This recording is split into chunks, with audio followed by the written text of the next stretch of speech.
Perkenalkan, saya Gita Lestari dengan NIM G1E125017.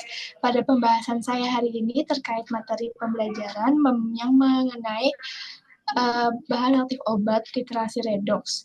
Saya mencari referensi jurnal mengenai materi ini dengan bantuan ChatGPT, di mana dengan prompt berdasarkan materi yang saya bahas, saya meminta bantuan dan meminta rekomendasi jurnal. Ditemukan jurnal yang berjudul Nitrocleolus Redox Permanganometry, a simple method for reductive capacity assessment, atau permanganometri redox nitroselulosa, di mana metode sederhana untuk penelitian kapasitas reduktif. Ini berdasarkan Simago, terbit pada tahun 2022 dan memiliki indeks Q2. Kemudian, berdasarkan jurnal yang direkomendasikan, saya meminta bantuan kembali kepada ChatGPT untuk mengangkat masalah pada jurnal tersebut. Dengan jurnal yang tentunya telah saya translate ke dalam bahasa Indonesia menggunakan Google Translate.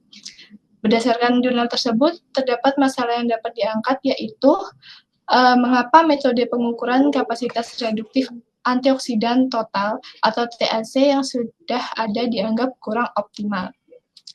Berdasarkan hal ini, saya mencari jurnal pembanding yang dapat menjawab pertanyaan dari permasalahan tersebut, di mana jurnal yang berjudul Evaluasi Kapasitas Antioksidan Produk Makanan, Metode Aplikasi dan Keterbatasan, di mana memiliki jurnal yang terindeks Q2 dan terbit pada tahun 2022.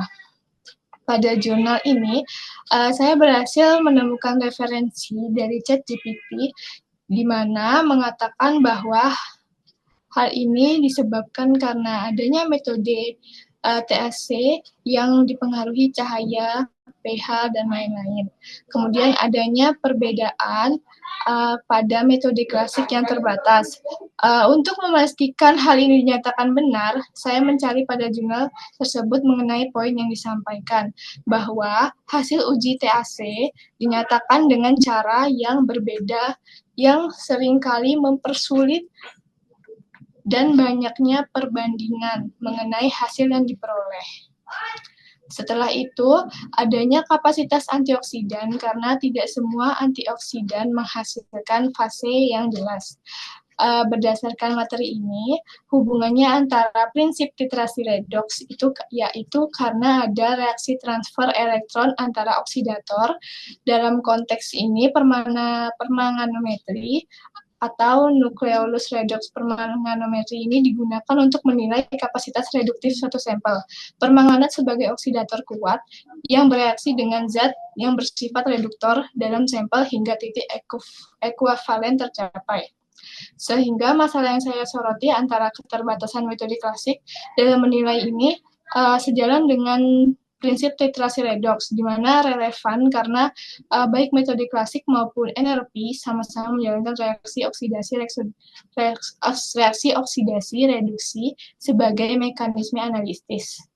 Penilaian kapasitas oksidan juga merupakan prinsip pada titrasi redox. Sekian dan terima kasih.